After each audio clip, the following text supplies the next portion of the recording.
이 자리에 오신 여러분을 진심으로 환영합니다. 그러면 비수술 특교정에서 치과 교정과가 공략해야 될 부위는 어디겠습니까? 상식적으로 쉽게 생각하면 답 나옵니다.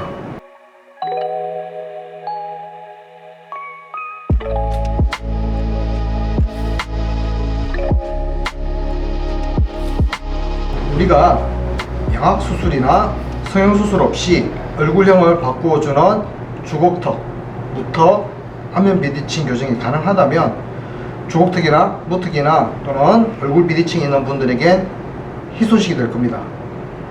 부작용이나 재발 없이 이 치료가 가능한 골격의 해당 조건에 해당한다면 비수술로도 얼굴형을 바꾸는 비수술 턱 교정은 가능합니다. 오늘은 그 1편으로서 비수술 주걱턱 교정에 대해 알아보겠습니다.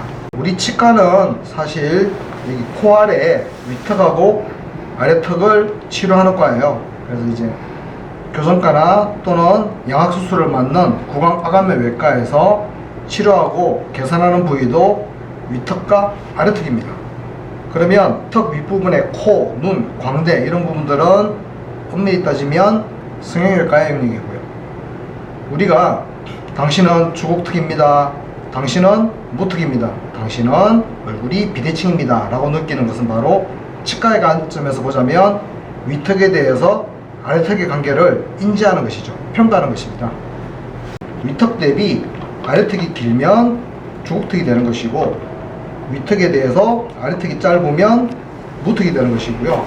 또 위턱에 비해서 아래턱이 좌우 한쪽으로 틀어지면 안면 비대칭이 되는 것이죠. 자, 그렇다면 이런 비수술 턱 교정에서 교정과 우리가 공략해야 될 부위는 어디겠어요? 바로 위턱과 아래턱의 관계를 맺어주는 부위 어디죠? 바로 턱관절입니다. 저희 이제 가해치과는 조금 다른 치과하고는 다르게 이런 턱관절 부위를 공략해서 비수술 턱 교정을 주로 시술합니다. 저랑 하실래요? 골 성장이 다 끝나버린 성인에서는 위턱은 광대, 코, 머리뼈의 일부, 그리고 코 주변에 우리가 코 풀 때 그 공기 주머니 역할을 하는 상악동이라고 있는데, 그 상악동을 둘러싸고 있는 적평골, 이런 주변골들과 뼈로 붙어버려서 앞으로 끄집어낼 수가 없습니다. 이미 한 몸이 되었다는 거죠. 간혹 이제 성인에게서도 위턱을 앞으로 끄집어낼 수 있다 라고 주장하는 주장도 있습니다. 그리고 극소수의 논문도 있습니다. 그러나 그것을 반박하는 논문은 더 압도적으로 많습니다. 그래서 이런 주장들은 교정학 교과서나 논문에 근거가 없으며 교정학적 사실과는 거리가 먼 주장일 뿐입니다. 상식적으로 말이 안 되죠. 동영상에 해법책에 나오는 그림을 지금 띄워놨으니까 보시고 여러분들이 상식선에서 판단하시면 됩니다. 그러면 골선장이 끝난 성인에게서는 주걱턱을 어떻게 고치느냐가 남은 숙제인데요. 저희 치과는 바로 위턱과 아래턱을 이어주는 턱관절을 공략한다 라고 말씀을 드렸습니다.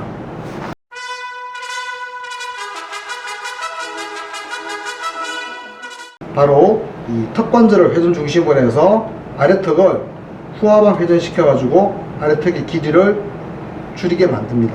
이 아래턱이라는 게 좀 독특한 성질을 가지고 있어요. 그래서 아래턱이 전상방 위로 회전하면 턱뼈의 길이는 길어지고, 이런 메커니즘은 주로 비수술 무턱 교정에 쓰이고요.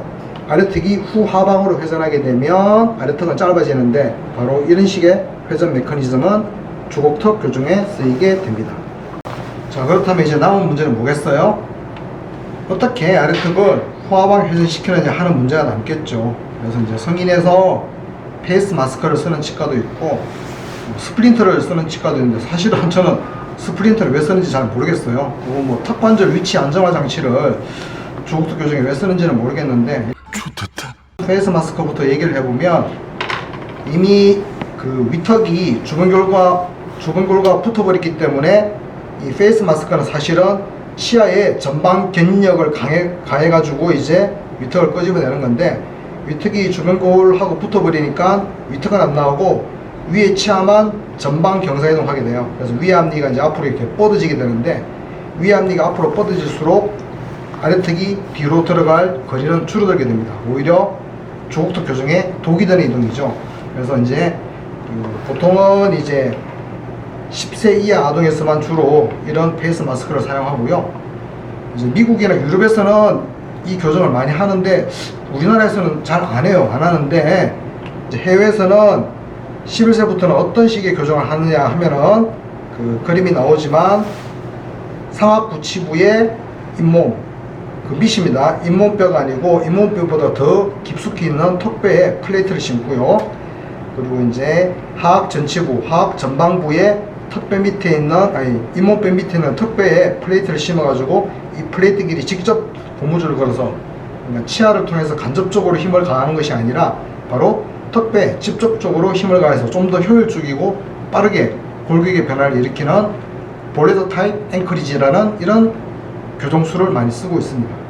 여기서 이제 확실하게 제가 자신있게 얘기할 수 있는 거는 이런 식으로 치아를 거치지 않고 위턱과 아래턱에 직접적으로 힘을 가하면 훨씬 더 효율적으로 뼈의 변화를 일으킬 수 있는 것은 교정학적인 팩트입니다.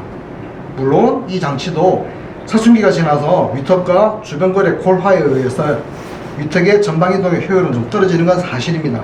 그리고 주로 아래턱의 후하방 회전에 의해서 주걱턱을 교정합니다만, 그래도 기존의 주걱턱 교정 장치에 비해서는 직접적으로 뼈에 힘을 가하는 것이기 때문에 훨씬 효과적이고 효율적으로 양질의 주걱턱 교정을 가능하게 하는 것은 맞습니다. 이제 저희 병원에서 비수술 주걱턱 교정으로 치료한 사례입니다.